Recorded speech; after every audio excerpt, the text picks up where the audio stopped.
Hey guys, Jesse here, and it's time for another Gunpla update. Now, before I begin, I just want to say, um, for anyone watching from the Vegas area, I just want to say my condolences for what happened on Sunday night. It was a terrible tragedy, and it affects all Americans from all over the nation. So, if you're watching from the Vegas area, I just want to send out my best wishes towards you, and I hope you're doing better. And because again, we're all affected by this. So. I just wanted to start off with that and get that um, in here because it's very important to uh, for all of us to come together at a time like this. So just wanted to say that. But let's go ahead and get on with the Gunpla update. And in this video, I wanted to do less of like acquisitions and what's going on with my builds and stuff because to be honest, there's not a lot going on.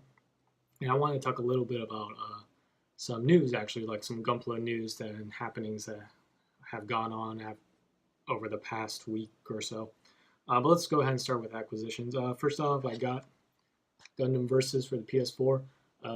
My review of this game is the online is very laggy. So, yep. But aside from that, it's Gundam Versus, not really anything too much more to say. But it's very fun. So if you like Gundam, you will like Gundam Versus. And if you like fighting games, kind of goes hand in hand. So, fun game, just the online can kind of suck sometimes. Next off, I've got. Oh, yes. Yes, yes, yes. That's right. Shouts out to my boy Landon, who was able to get me this kit from Japan. He ordered it as soon as it went on the P Bandai store, and it got here a couple days ago. So really look forward to this. This is the MG Hazel for anyone who can't see it. Yeah, there's nothing on the side of the box. It's a P Bandai, but I'm not sure when I'll be able to build this or how I'm going to build it, etc., etc. But I got it. So I knew waiting. Eventually, a master grade will come. So, but that's it. I guess the only other build news I have is I'm working on my perfect Gundam. I've actually got half of the review already filmed. Just the base kit itself without all the armor, and I'm finishing up all the armor. You can actually kind of see it here on the side. I'll just go ahead and show you a little bit. I've got some canisters and the feet and stuff painted. Looking over here, I don't want to show it. I want it to be sort of a surprise for the review, but I've got the chest, crotch piece, and legs done, as well as the shoulders.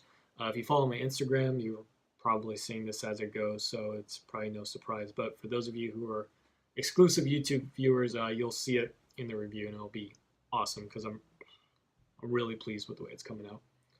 And that's sort of it for build and new acquisitions. So let's talk a little bit about Gundam news. So first things first, early last week, I think, Dragon Momoko got raided by at first it was a rumor, but that was by Daban or TT Hongley or something, and then it eventually turned into them saying it was just like yearly inspection by like who, right? I don't know.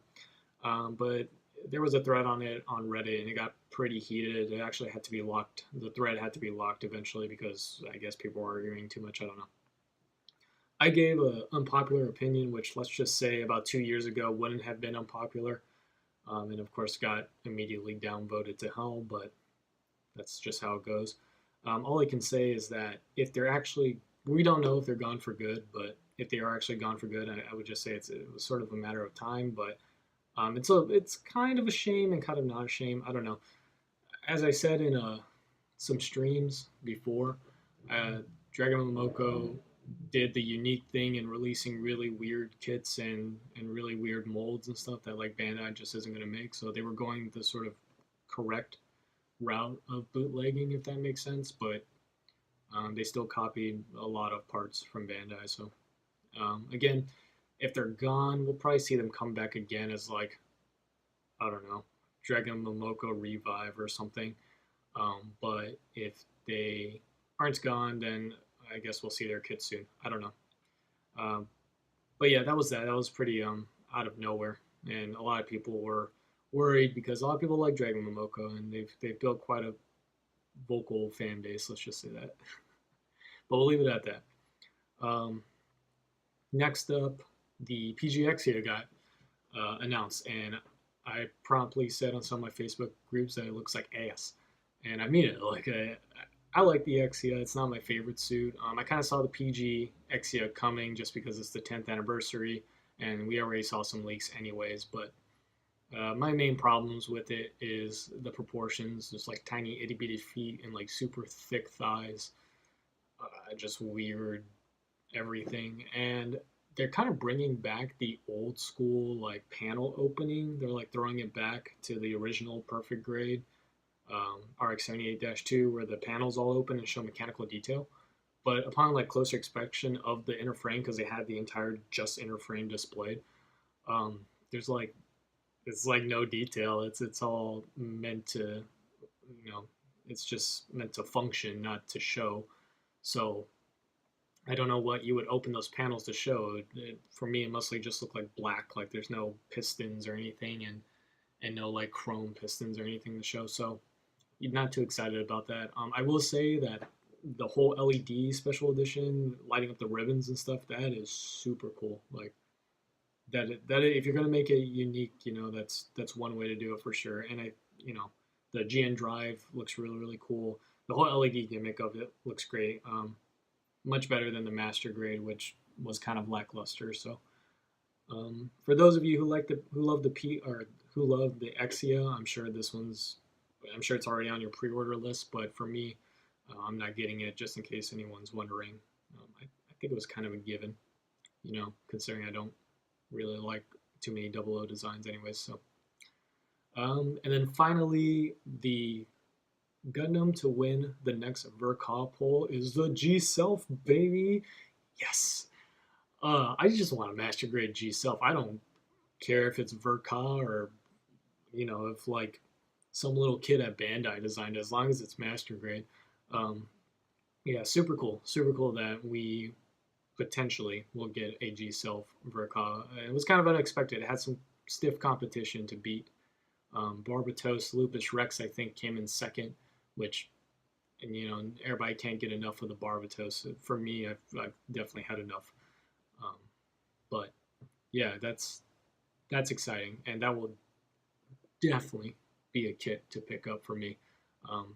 Originally I really hated the G Self. Like I thought it looked absolutely horrid. But as time went on and I watched G Rucko, I couldn't help but fall in love with it, and it's just such a out there design, far more than the Barbatos when you really take a good look at it. Um, and it's if you watch the show, it has some really unique features and does really cool things. So that always helps with Gundam designs. Watching the show that it belongs to, or reading the manga, or whatever, watching the movie it belongs to, um, can always make you fall in love with it. Happens a lot with the Turn A. Most people look at the Turn A and think it's disgusting, and then they watch Turn A and they just sort of fall in love with the fact that it carries a cow in its chest, where a missile is supposed to be. So yeah, in any case, we don't know when that's ever going to come, but or even if it's going to come. The poll doesn't guarantee that it's going to happen. It's just sort of statistics gathering for Bandai. But in any case, yeah, that's all I really got. I know it's not too much personal stuff, which is kind of what I usually save these vlogs for, but I haven't made one in a while, so thought I'd talk a little bit about news and my opinion on what's going on. So that's it for now. Thank you guys for watching, and I will see y'all next time. Bye bye.